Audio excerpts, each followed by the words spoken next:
হযরত ওমর জুমার দিনে মসজিদে খুতবা দিচ্ছেন, জোরে কোন কি দিচ্ছেন? খুতবা দিচ্ছেন। এমন সময় মাঝখান থেকে এক সাহাবী দাঁড়িয়ে বলতেছে, আমির আল মুমিনিন, আপনার খুতবা শুনবো না। আচ্ছা, আমাদের এমপি সাহেব যদি ভাষণ দেয় আর কেউ যদি বলে এমপি সাহেব আপনার ভাষণ শুনবো না, তাহলে অবস্থা কি হবে? কথা কন, কিছু একটা হবে। মন্ত্রী যদি ভাষণ দেবার চায় আর আপনার যদি বলেন মন্ত্রী সাহেব আপনার ভাষণ শুনবো না, তাহলে মন্ত্রী কি নরম হবে না গরম হবে? বাংলাদেশের মতন ৯৬টা দেশের খলিফা আল্লাহর কোরআনের পরশ পাওয়ার কারণে সেই মানুষটা কেমন মানুষ হয়ে গেলেন, এই কোরআন মানুষকে কি পর্যায়ে নিয়ে যায় সেটা বোঝানোর জন্য বলতেছে। ওমর ফারুক নরম হয়ে বললেন, ভাই আমার ভাষণ শুনবা না কেন? আমার অপরাধ কি? লোকটা বলতেছে, আমাদেরকে খাটো পাঞ্জাবি দিয়ে আপনি লম্বা জুব্বা পরে খুতবা দিচ্ছেন, যতক্ষণ আপনার লম্বা জুব্বার কাহিনী না বলবেন ততক্ষণ আপনার খুতবা আমরা শুনব। আমাদের ভোট নিয়ে আপনি ঢাকায় ৫ তলা বাড়ি বানালেন, ভোটের আগে আপনি কি ছিলেন আর নেতা হওয়ার পরে আপনি কি হলেন? এই কথা কোনদিন বলবার পারছেন? তো আমাদেরকে খাটো পাঞ্জাবি দিয়ে আপনি লম্বা জুব্বা পরে খুতবা দিচ্ছেন, এই লম্বা জুব্বার কাহিনী না বলা পর্যন্ত আপনার খুতবা শুনবো না। সমস্ত সাহাবী মাথা নিচু করে আছে। এমন সময় আব্দুল্লাহ ইবনে ওমর ৬ লক্ষ হাদিসের হাফেজ, আবার ৩০ পারা কোরআনের হাফেজ। সুবহানাল্লাহ খান। নেতার বেটা কি পাস? এই নেতার বেটা কি পাস? অর্ধ পৃথিবীর খলিফার সন্তান কি পাস? MA pass, doctorate. ৬ লক্ষ হাদিসের হাফেজ, ৩০ পারা কোরআনের হাফেজ বাবার পাশে গিয়ে বলতেছেন, রে নবীর সাহাবীরা, আমার বাবা লম্বা জুব্বা গায়ে দিছে বলে তোমরা আমার বাবার খুতবা বন্ধ করে দিলে, কিন্তু তোমরা খাটো পাঞ্জাবি হলেও তো নতুন কাপড় পরেছ, আমার পরনে দেখো নতুন কোনো কাপড় নাই। ওসমান গনি বলে, আব্দুল্লাহ, আজকে জুমার দিনে নতুন কাপড় না পরে তুমি পুরাতন কাপড় পরে কেন নামাজ পড়তে আইছো? আব্দুল্লাহ বলতেছে, আমি যদি নতুন কাপড় পরতাম তাহলে আমার বাবার জুব্বা লম্বা হতো না। আমি যদি নতুন কাপড় পরতাম তাহলে আমার বাবার জুব্বা কি হতো না? তোমরা সবাই যখন ঘুমায় যাও, রে নবীর সাহাবীরা শোনো, তোমরা সবাই যখন ঘুমায় যাও, এমন সময় আমার বাবা চোরের মতন চুপি চুপি রাত্রেবেলা মানুষের দুঃখ কষ্ট দেখে। একদিন ঘুম থেকে চেতন পায়, দেখে মা আমার দরজায় দাঁড়িয়ে আছে। আমি আব্দুল্লাহ মাকে বললাম, মা এত রাত্রে দরজায় দাঁড়িয়ে আছেন কেন? মা বলতেছে, তোমার বাবা মানুষের দুঃখ কষ্ট দেখার জন্য ছদ্মবেশে মদিনার অলিগলি ঘুরতেছে। অলিগলি ঘুরতে গিয়ে কি দেখতেছে? অর্ধ পৃথিবীর খলিফা মদিনার মরুভূমিতে তাঁবু টাঙ্গায়া, সেই তাঁবুর মধ্যে 2টা বাচ্চা মা মা বলে কাঁদতেছে, আর বাচ্চা বলতেছে, মা বলতেছে, গোশত সিদ্ধ হলেই তোমাদেরকে খাবার দেব। ওমর ফারুক আশ্চর্য হয়ে গেলেন। দুম্বার গোশত হলে বড় জোর 1 ঘন্টা লাগবে, উটের গোশত হলে বড় জোর 1 ঘন্টা লাগবে, কিন্তু এত গভীর রাত হয়ে গেল, এখন পর্যন্ত গোশত সিদ্ধ হয় না কেন? ওমর ফারুক তাঁবুর কাছে গিয়ে বললেন, মা তোমার অন্তরে কি তোমার সন্তানের দয়া নেই? তোমার সন্তানগুলো ক্ষুধার জ্বালায় কান্দে, আর এখন পর্যন্ত তোমার গোশত সিদ্ধ হয় না। মেয়েটা বলে, পথিক, বর্তমানে মা হয়ে আমি যে বিপদে পড়েছি, আমার কষ্ট আল্লাহ দেখতেছে না, তোমার রাস্তা দিয়ে তুমি চলে যাও, আমার বাড়ি হলো ইয়ামিন দেশে। আমি গতকাল বিকালবেলা খলিফা ওমরের দরবারে ঢুকছিলাম, কিন্তু এত মানুষের ভিড়, আমি খলিফার দরবারে ঢুকতে পারলাম না। আজকে রাতের বেলা মরুভূমির মধ্যে তাঁবু টাঙ্গাইছি। আমি মনে মনে সিদ্ধান্ত নিয়েছি সকালবেলায় ওমর ফারুকের দরবারে যাব, কিন্তু আমার 2টা বাচ্চা ক্ষুধার জ্বালায় খালি কাঁদতেছে। এখন ওদের কান্না বন্ধ করার জন্যে পাতিলের তলে পাথর আর পানি দিয়ে তার তলে আগুন জ্বলাইয়া আমি বলতেছি, গোশত সিদ্ধ হলেই তোমাদের খাবার দিব। আমার 2টা সন্তানের এত ক্ষুধা লাগছে, ওরার কান্না বন্ধ করে না। আমার মনে হয় আজকে রাত আমার সন্তানগুলো আর বাঁচবে না। সঙ্গে সঙ্গে হযরত ওমর বলে, মা একটু ধৈর্য ধরো, একটু ধৈর্য ধরো। অর্ধ পৃথিবীর খলিফা এক দৌড়ে বাইতুল মালের দরজায় গেলেন, ডাক দিলেন, আসলাম এক বস্তা খাবার আমার মাথায় উঠে দে। আসলাম বলতেছে, আমি চাকর, আপনি হলেন খলিফা, কোথায় বস্তা নিয়ে যাওয়া লাগবে বলেন। ওমর ফারুক বলতেছে, রে আসলাম, একজনের পাপের বোঝা আর একজনকেও মাথায় নেবে না, দিয়ে আমার মাথায় উঠায় দে। খাওয়ার বস্তা মাথায় নিয়ে হযরত ওমর এত জোরে দৌড় মারতেছেন, পিছন দিক থেকে আসলাম চিল্লায় বলে, আমিরুল মুমিনিন, এত ওজনের বস্তা নিয়ে আপনি পড়ে যাবেন। ওমর ফারুক বলে, আসলাম, পড়ে যাওয়ার কষ্ট সহ্য করা যাবে, কিন্তু সময় মতো যদি জায়গায় যাবার না পারি, এই ওমরকে জাহান্নামের আগুন দিয়ে আল্লাহ পুড়ায় ফেলবে। এক দৌড়ে তাবুর কাছে গিয়ে বললেন, মা এই আটার বস্তা থেকে হালুয়া রুটি তৈরি করো।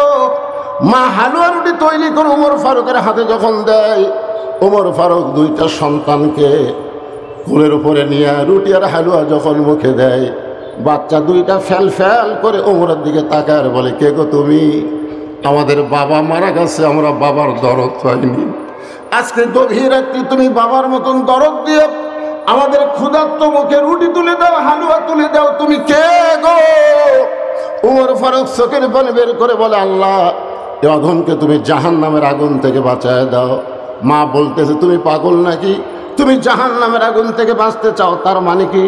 তুমি এত ভালো মানুষ, উমর যদি খলিফা না হইয়া আল্লাহ তোমাকে মদিনার খলিফা বানাইতো, তাহলে মদিনা আল্লাহর জান্নাত হয়ে যেত। আব্দুল্লাহ বলতে, সাহাবীরা রে, তোমরা যখন সবাই ঘুমায় আসো, তখন আমার বাবা আমার দরজা দিয়ে ডাকতেছে, আব্দুল্লাহ, কে রে আব্দুল্লাহ? আমি দরজা খুলে তাকাই, দেখি বাবা একটা নতুন কাপড় নিয়ে দাঁড়ায় আছে। আমি খুশি হয়ে বললাম, বাবা বাইতুল মাল থেকে এক জোড়া কাপড় আমাকে দিছে, আবার গভীর রাত্রে আর একটা কাপড় দিয়ে বেড়াইছেন। আসলে নেতার বেটা হওয়ার মধ্যে লাভ আছে, জোরে খান কি আছে? বাইতুল মাল থেকে আমার একটা কি দিছে? একটা দিছে, আবার গভীর রাত্রে আপনি আর একটা দিয়ে বেড়াইছেন। সঙ্গে সঙ্গে হযরত ওমর এই কোরআন থেকে তেলাওয়াত করলেন, ইন্নাল্লাহা ইয়ামুরুকুম আন তুআদ্দুল আমানাতি ইলা আহলিহা ওয়া ইযা হাকামতুম বাইনান নাস আন তাহকুমু বিল আদল। সুবহানাল্লাহ বলেন। 6 বছর ধরে আম বাগানে চাষ করছে। কয় বছর? 6 বছর। জ্যৈষ্ঠ মাসে দেখতে গেছে আম পাকছে কিনা, যা দেখে গাছের ডালে বসে ছোট্ট একটা বাচ্চা পাকা আম পাড়তেছে আর ব্যাগের মধ্যে তুলতেছে। বাগানের মালিক বলে, আমি খাইনি, আমার পরিবারের কেউ খায় নাই, আর তুই আমার গাছে চড়ে আম পাড়তেছিস, তোর বাপকে গিয়ে বিচার দিব। সে খালি মুচকে মুচকে হাসে। বাগানের মালিক বলে, হাসিস কেন? বলে, আমার বাবা কোথায় গিয়ে বিচার দেবেন, আমার বাবাও তো আর এক গাছে চড়ছে। তাকায় দেখে ওর বাপ খালি আম পাড়ে আর বস্তা ভরায়। গাছের নিচে বসে কান্দের বলে, আল্লাহ বিচার দিব কার কাছে? বেটা ও চোর, বাপ ও চোর। আজকে আমাদের বাংলাদেশের অবস্থা তাই হয়ে গেছে, বিচার দেওয়ার জায়গা নাই। জোরে বলেন কথা ঠিক না?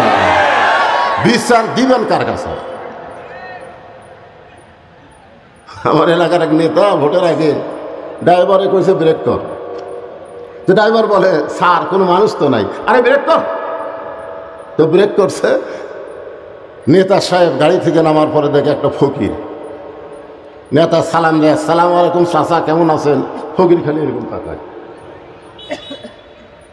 নেতা বলে, চাচা আপনাকে সালাম দিলাম, আপনি ওদিকে তাকাতেই করেন। বললাম, ভিক্ষা করে খাই বাবা।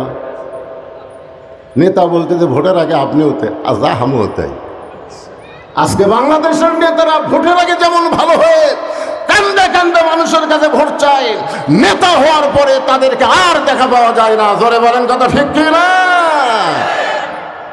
ইন্নাল্লাহা ইয়ামুরুকুম আন তুআদ্দুল আমানাতি ইলা আহলিহা ওয়া ইযা হাকামতুম বাইনান নাস আন তাহকুমু বিল আদল।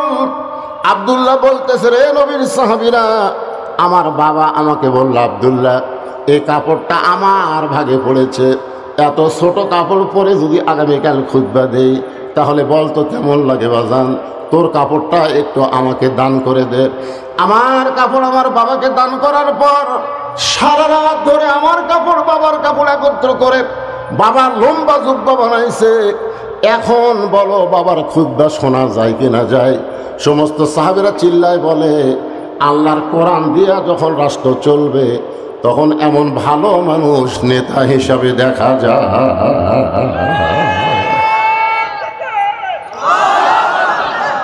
আমি এই বিষয়কে সামনে নিয়ে একটা আয়াত তেলাওয়াত করছি। আমাদের বগুড়াতে মানুষ যখন মরে যায়, বুঝলেন, তখন এই আয়াত সবাই পড়ে। আপনাকে এলাকার খবর কি? আয়াতটার কথা মনে নাই? আয়াতটা কি আরেকবার পড়েন। ইজা আসাবাতুহুম মুসিবাতুন ক্বালু ইন্না লিল্লাহি ওয়া ইন্না ইলাইহি রাজিউন। আমাদের বগুড়াতে যখন মরে তখন এই আয়াত কয়। আপনাকে এই বসির বন্দরের খবর কি? কথা কয় না। মানুষ মরে গেলে আপনি ইন্না লিল্লাহ কন না। আসলে আপনারা দেখেন তো, খেয়াল করে, এই আয়াত কি মানুষ মরার আয়াত? এই আয়াত হচ্ছে ইজা আসাবাতুহুম মুসিবা, যখন তোমাদের উপর বিপদ আপদ মুসিবত আসবে, কলু ফরজ। আল্লাহ যখন কলুর ফাইল হয় তখন সেইটা আমাদের জন্য ফরজ হয়। যখন কি হয় তখন কি বলতে হবে? ইন্না লিল্লাহি। আপনারা বলেন তো, যেই দেশে কোরআনের ওয়াজ হয়, কোরআন মোতাবেক মানুষ চলে না, ওই দেশের মানুষ রহমতের মধ্যে থাকে না বিপদের মধ্যে থাকে? তাহলে কোরআনের ওয়াজ শুনবেন, কোরআন অনুযায়ী চলবেন না। আপনারা কি সুবহানাল্লাহ না ইন্না লিল্লাহ? এই কথা কন, সুবহানাল্লাহ না ইন্না লিল্লাহ? যে ভারতের 400 বছরের বাবরি মসজিদ ভাঙ্গা ওই জায়গায় রাম মন্দির বানালো, আপনারা কোন তো মন্দির বানানোর জায়গা আছে না নাই? এরকম জায়গা আছে না নাই? তো ওই জায়গাতেই মসজিদ ভাঙ্গা মন্দির বানালো। আর আমাদের বাংলাদেশের নারীরা সেই ভারতের স্টার জলসা জি বাংলা দেখা শুরু করলো। প্রত্যেকটা চ্যানেলের মধ্যে হিন্দুদের পূজার বাদ্য হরি হরি লো লো করে বাজলো। আপনারা বলেন তো, মুসলমানের ঘরে হিন্দুর পূজার বাদ্য বাজা, এটা সুবহানাল্লাহ না ইন্না লিল্লাহ? আজকে আমাদের যুবকেরা 4G মোবাইল নিয়ে ঘুরতেছে সারাদিন। ছোট্ট একটা বাচ্চা কান্দে, আমার কয় হুজুর দোয়া দেন। আমি দোয়া পড়ে দেই, কান্না থামে না। হুজুর পানি পড়া দেন, সূরা ফাতিহা 7 বার পরে পানি পড়া দিলাম, পানি খায়াও কান্না থামে না। মেয়েটার মাও বলতেছে, হুজুর এখন আর দোয়া দরিদের কাম হবে না। কিছুদিন পরে বললাম, মা তোমার সন্তান কান্দে, আর কান্দে না, একটা মোবাইল কিনে দিয়েছে, যখনই কান্দে তখনই চালু করে দিই, আর কান্দে না। আপনারা বলেন, আমরা কি আল্লাহর রহমতে আছি না বিপদে আছি? তাহলে আমরা ইন্না লিল্লাহর তাফসীর শোনা লাগবে না? আমি বহু হুজুরকে বলেছিলাম, বহু হুজুর, আমার যারা ওস্তাদ, তাদেরকে আমি বলেছিলাম, হুজুর মানুষ মরে গেলে আমরা ইন্না লিল্লাহ কেন পড়ি? ইন্না লিল্লাহ তো বিপদ আপদ মুসিবতের আয়াত, কিন্তু মানুষ মরে গেলে আমরা কেন পড়ি? আমার যারা ওস্তাদ, হুজুরা বলতেছে সবাই কয়, আমরাও কই, মানে আগে থেকেই হয়ে আসতেছে। যখন কি আমি বললাম, এর একটা উত্তর হলো, আমার এক ওস্তাদ উসমান গনি মারা গেছে। উনি মুস্তাফিয়া মাদ্রাসার হেড মুফাসসির ছিলেন। উনি আমাকে বললেন, বাজান, মানুষের জীবনে মরাটাই হলো সবচাইতে বড় বিপদ, এ কারণে মরার খবর শুনে মানুষ ইন্না লিল্লাহ কয়। আমি বললাম, হুজুর আপনার এই কথা আমার পছন্দ হলো না। তা আমার কয়, তো তাহলে পছন্দ হয় না কেন? আমি তখন হুজুরের কাছে একটা ওয়াজ করলাম। সে ওয়াজটা হলো, একবার মুসা আলাইহিস সালাম তুর পর্বতের কিনারায় দাঁড়ায় আছে। জোরে কান কোন নবী? হ্যাঁ, জোরে কান কোন নবী? আল্লাহ বলে, মুসা তোমার খবর কি? মুসা বলতেছে, আল্লাহ আমি অনেকক্ষণ হলে দাঁড়ায় আছি আপনাকে একটা প্রশ্ন করার জন্য। আল্লাহ বলে, কি প্রশ্ন? মুসা বলতেছে, আমার যা আছে আপনার তা নেই। আল্লাহ কয়, মুসা আর একবার কত? মুসা বলতেছে, আল্লাহ আমার যা আছে আপনার তা নাই। আল্লাহ কয়, মুসা তোর কি আছে রে যেটা আমি আল্লাহর নাই? মুসা বলতেছে, আল্লাহ আমার মৃত্যু আছে কিন্তু তোমার মৃত্যু নেই। আল্লাহ বলে, ঠিকই তো তাই রে। মুসা বলতেছে, আল্লাহ আপনি যতই ক্ষমতার মালিক হন, আপনি মারতে পারবেন কিন্তু মরতে পারবেন না। তোর এখন কথা ঠিক কিনা? আর আমি মুসার ক্ষমতা না থাকলেও আমি মরার মজা পাবো। আপনার এখন তো মরার একটা মজা আছে না নাই? কি মজা? কুল্লু নাফসিন যায়িকাতুল মাউত। যায়িকা শব্দের অর্থ কি? এখানে যারা আলেম ওলামা আছেন তারা বুঝতেছেন, যায়িকা শব্দের অর্থ হলো মজা, স্বাদ, আস্বাদন। আল্লাহ বলে, মুসা মৃত্যু তোমার কাছে কেমন মনে হয়? মুসা বলতেছে, আল্লাহ দুনিয়াতে যত নিয়ামত আমাকে দান করেছেন তার মধ্যে 1 নম্বর নিয়ামতের নাম হলো মৃত্যু। বাংলাদেশের মানুষ মরবার চায় না। আমার এলাকার এক মানুষ 7ই নির্বাচন যে ভোট হলো না, ওই ভোটের আগে গোরস্থানে একটা কবর করছে। জ্যাঠা মানুষ একটা কবর করে নিচে খ্যাট, উপরে কম্বল, তার উপর ল্যাব দিয়ে শুয়ে থাকে। মাঝে মধ্যে বউ মোবাইল করে, আপনার খবর কি? তাই নিরাপদে আছি। আপনারা বলেন তো, জ্যাঠা মানুষ কবরে থাকা এটা বিপদ না নিরাপদ? বউ বলতেছে, আপনার খবর কি? আলহামদুলিল্লাহ আমি নিরাপদে আছি।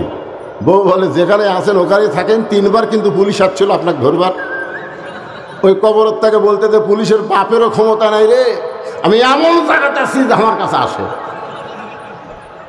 আপনারা বলেন, মানুষ মরে গেলে কবরে যায়, আর জীবিত অবস্থায় কবরে থাকা সুবহানাল্লাহ না ইন্না লিল্লাহ। মনে করেন, আপনাকে বুঝানোর জন্য বলতেছি, আল্লাহ আজরাইলকে বলছে পুলিশের পোশাক পরে ওর কাছে যাতো। কার পোশাক? কারণ বর্তমান বাংলাদেশি মানুষ আজরাইল ভয় করে না, পুলিশও ভয় করে। তো আজরাইল এখন পুলিশের পোশাক পরে ওর কাছে আসে বলতেছে, কে রে ভাই, কবর থেকে মাথা বার করে এই জায়গার তো খবর কে দিল? এই তুই এই জায়গার খবর কেমন পালি বল? ও বলতেছে, ভাই আমি তো পুলিশ না রে, আমি হলাম আজরাইল। তখন কান্দার কয়, আই রে, বর্তমান বাংলাদেশে পুলিশ ধরার ভয়ে মানুষ আজরাইল ধরার কথা ভুলে গেছে রে। তোর কথা ঠিক কিনা? যখন মানুষ পুলিশ ধরার ভয়ে আজরাইলকে ভুলে যাবে, এইটা সুবহানাল্লাহ নয়, এটাই হলো ইন্না লিল্লাহ। জোরে বলেন কথা ঠিক? আল্লাহ বলতেছে, মুসা মানুষ দুনিয়াতে গেলে মরবার চায় না, সেই মৃত্যুটা তোমার কাছে উত্তম মনে হওয়ার কারণ কি? মুসা বলতেছে, আল্লাহ কারণ হলো 3টা। জোরে বলেন কয়টা? আমি খুব লম্বা ওয়াজ করবো না, এই 3টা বিষয়ের উপর ওয়াজ করবো। আপনারা বিরক্ত হবেন? বুড়া থুড়া ভাঙ্গাচোরা অসুস্থ মানুষ এখানে শেষের নামাজের আগে আমি মনে করেছিলাম 10টার সময় তুলে দিবি, 1টা না 12টা পর্যন্ত মারবো, 60 ওয়াজ হবে। ধরে ঠিক না? কিন্তু আমার তুলে দিছে দেরি করে, এখনই 12টা বাজতেছে।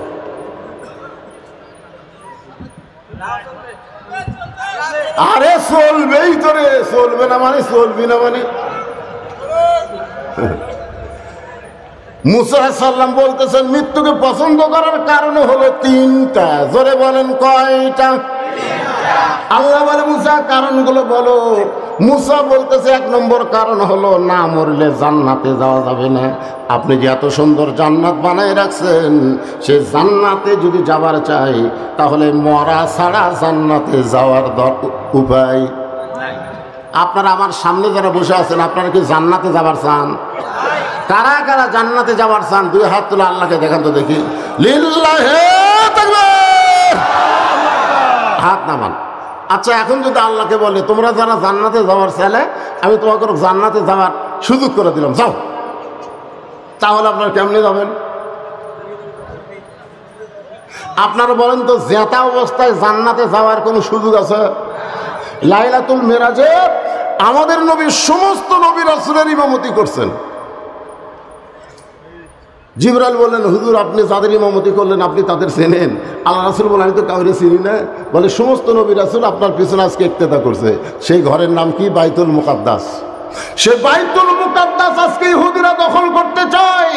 এই পর্যন্ত 35,000 ফিলিস্তিনি জীবন দিয়েছে। ঠিক কিনা ভাই? আল্লাহর ঘর বসানোর জন্য মুসলমান জীবন দেয়। তো ফেরেশতা জিবরাইল একটা মেম্বার এনে বললেন, হুজুর আপনি দেখেন। নবী তাকায় দেখে সমস্ত নবীর চেহারা থেকে আলো আসতেছে। কি আসতেছে? কিন্তু একজন নবীর চেহারা কালো। আল্লাহ রাসূল বলেন, জিবরাইল, সব নবীর চেহারা আলোকিত, একটা নবীর চেহারা কালো কেন? তো জিবরাইল বলে, হুজুর আপনি তাকে কাছে ডাকেন। তো নবী তাকে কাছে ডাকায় বললো, ভাই আপনার নাম কি? বলে, আমার নাম ঈসা। তো সবার চেহারায় আলো, আপনার চেহারা কালো, কারণ কি? বলে, সমস্ত নবী রাসূল জান্নাত থেকে আপনার পিছনে এসে নামাজ পড়লো, আর আমি জান্নাত থেকে আসতে পারিনি। তা আল্লাহ নবী বলেন, আপনি জান্নাত থেকে আসতে পারলেন না কেন? ঈসা বলতেছে, এখন যে আমার মরণই হয়নি। এখান থেকে প্রমাণ হলো, না মরলে জান্নাতে যাওয়া যাবে না।